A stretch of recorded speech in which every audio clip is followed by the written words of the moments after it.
That was a huge fly. Eddie, so cute. Say hi to Antonio. Hi, my loves. Welcome or welcome back to the channel. It's Duchess.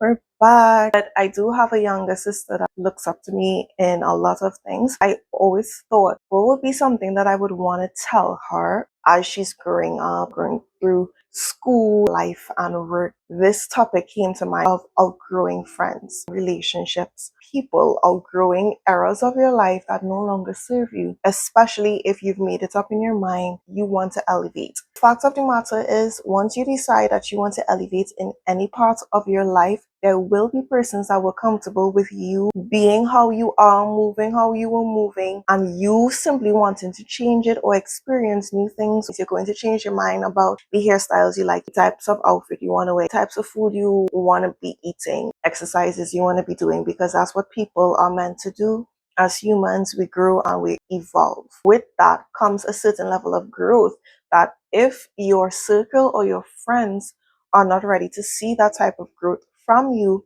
you will find yourself in situations where they're pulling away and you can't necessarily figure out why. This is all part of the process. And one of the things I've noticed is that your conversations feel different. The types of things that you used to find engaging and entertaining, you would no longer find those things worth your time. Actually, that started happening to me when I was doing my A's. It was in that period when I started to read self-help books. This was right before the COVID period. I think I was in 18, 19. I realized that the types of books that I enjoy change, and because of that, it caused me to look at conversations so differently.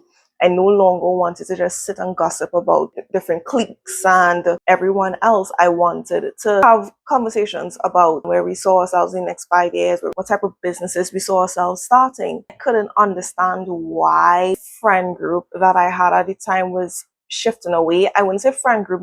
I had one friend at the time, and I'm the type of person that I find it difficult to maintain multiple friendships at the same time. I think it's easier to have like an acquaintance here and there. But if I call someone my really close friend, I might just have one or two. One day we were on top of the world, and then the next day it's like I felt like you ever had an ex that just couldn't accept the fact that you guys were broken up, wouldn't leave you alone, so he would message every day, try to make plans to see you and stuff, and you're like, bro, leave me alone. I felt like I was that ex in that situation, but the only difference is I didn't know the friendship was over, so here I am trying to gaslight myself. No, girl, you're overthinking it. And it also doesn't help when you're asking the person, hey, are we cool and we normal? And they're like, yeah, we're good. So here I am, like that weird ex, texting, checking up on you, wanting to find out if, things are good with you. And eventually I had to sit back and say, this is not your friend anymore. Regardless of how much time you guys spend together, look at the quality of this relationship. Do you guys have anything in common anymore? Find the same things interesting anymore? Are you able to talk about things in depth with this person anymore? And the answer was no. What was I really doing trying to hold on to that relationship? My life from then on improved when I was able to let that person go. My mindset now is that things may look so bad in the moment, but if this bad thing didn't happen, you would have never gotten the push to think about other options, to put yourself out there. I would have never joined all the clubs that I joined after that friendship ended, gone to half of the events that I went to. When that friendship ended, I was going out with other friends. I was joining groups and clubs in which I met more people, and I found other people that matched me on the frequency that I was operating on. And I realized that life became so much easier, because when you're tussling and you're trying to pull somebody along for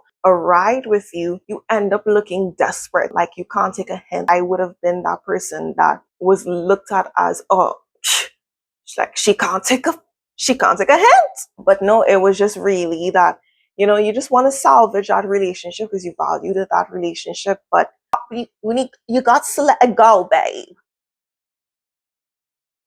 And things that we don't want to accept but ends up happening anyway is that distance naturally ends up happening.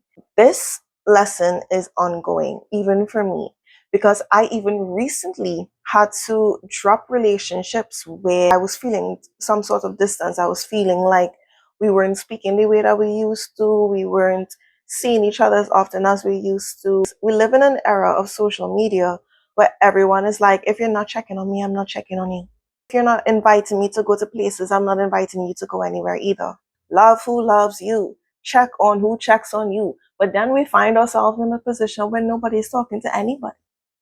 That don't make any kind of sense. When you are giving your all into a relationship, if you're anything like me, I used to say, I don't want to be the reason why this friendship falls to the wayside. I'm not going to be the type of friend that says, if you don't check on me, I'm not checking on you. That makes zero sense to me. Like, someone has to make the first step at some point. I have friends that would reach out to me and say, hey, I'm checking in on you. Are you good? We don't have to have a long conversation, but as long as you're good, we're good. But then there's those friendships where you realize you're always the one checking up. You're always the one making the plan and saying, oh, we need to do this and we need to do that. And why are you doing that to yourself? Honestly, friendships don't come with a rule book, right? But if there's a situation where you are always moving 100% of the way to meet this person, see this person, plan events with this person, I need you to evaluate for a second the level of respect that you have for yourself, the level of love that you accept into your life. Because the type of treatment that you accept is the type of treatment that you feel like you deserve. If you're constantly surrounded by people who don't think that it is worthwhile to maintain a relationship with you, I need you to be able to step back and say, I'm going to pour into my cup the same way that I pour into this person's cup. When I meet someone who is operating on my level, then I'm going to begin pouring again, because if I meet a person that is like that, then that means that they will also be pouring into my cup. You discern for yourself. You would know if you and a person click, if you guys, are planning things and you're talking and you're getting to know each other and you're building a friendship or any form of relationship. You would know, you would sense if if it feels like you're pulling teeth with this person. You would know. But those friendships that are in your life right now, where you are giving way more than you even have for yourself, to the point that you have not taken time to pour into your own cup, be rational enough to be able to step back and say, let's reevaluate the situation. Maybe you still love that person, but maybe you need to begin to love that person from a distance. And there's nothing wrong with that, because some people need that little space. Sometimes when you're constantly reaching out, some people get overwhelmed. So when you distance yourself, sometimes it could go one or two ways. They accept the distance and then they reach out to you eventually, or you realize that the distance happens and nothing comes from it. Solely for relationships where you were the main person reaching out. If it happens that they stop reaching out to you, you have your answer. It cannot follow you into the next era of your life, because why are you dragging people into the different eras of your life? You want people that are going to be happy to be there. You want people that are going to be enthusiastic about your wins, about your dreams. Because here's the thing.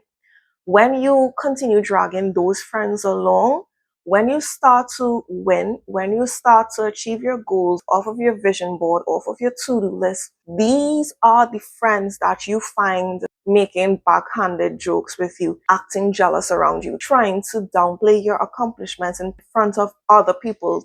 Those types of friends that you have had to drag along with you, held on because of history and because of past trauma bonding. When things start to look up for you, they are the ones who make you feel like you don't deserve it, because they are having a hard time seeing you in that new light as someone that is achieving all of these great and grandeur things. Save yourself the heartache, save yourself the trouble, take your step back and reassess the situation.